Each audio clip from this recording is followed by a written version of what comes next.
भूल भुलैया हवेली, रहस्य की पहेली, भाग 2। रवि ने किताब के पन्नों को ध्यान से पढ़ना शुरू किया। हर पन्ने पर अजीबोगरीब नक्शे और संकेत थे, जैसे किसी ने इसे पहेलियों से भरा हुआ छोड़ दिया हो। तभी अचानक हवेली की दीवारों पर हल्की सी चमक आई, मानो कोई इन शब्दों को पढ़ने का इंतजार कर रहा था। उसने हिम्मत करके दोस्तों से कहा, अगर हमें इसका रहस्य खोलना है तो इन पहेलियों को सुलझाना होगा। पहला संकेत था, जहां अंधेरा है वहां रोशनी की तलाश करो, लेकिन जो चमकता है वो हमेशा सच नहीं होता। रवि और उसके दोस्त समझ नहीं पाए। तभी उन्हें याद आया कि हवेली के बीचों बीच एक पुराना झूमर टंगा था, जो कभी जलता था पर अब टूट चुका था। वे झूमर के पास पहुंचे और गौर किया। उसके नीचे एक छोटा सा सुराग छिपा हुआ था।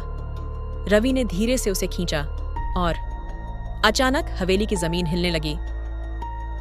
एक गुप्त दरवाजा नीचे खुला और सीढ़ियां दिखाई दीं। वे हिम्मत करके अंदर गए और देखा कि वहां एक पुराना संदूक रखा था।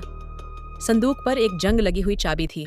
रवि ने चाबी से ताला खोला और अंदर जो मिला उसने सबको चौंका दिया।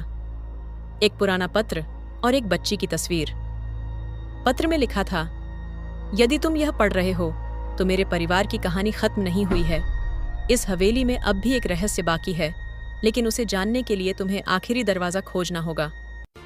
अब सवाल यह था, क्या रवि और उसके दोस्त उस आखिरी दरवाजे तक पहुंच पाएंगे, या हवेली का राज हमेशा अनसुलझा ही रहेगा?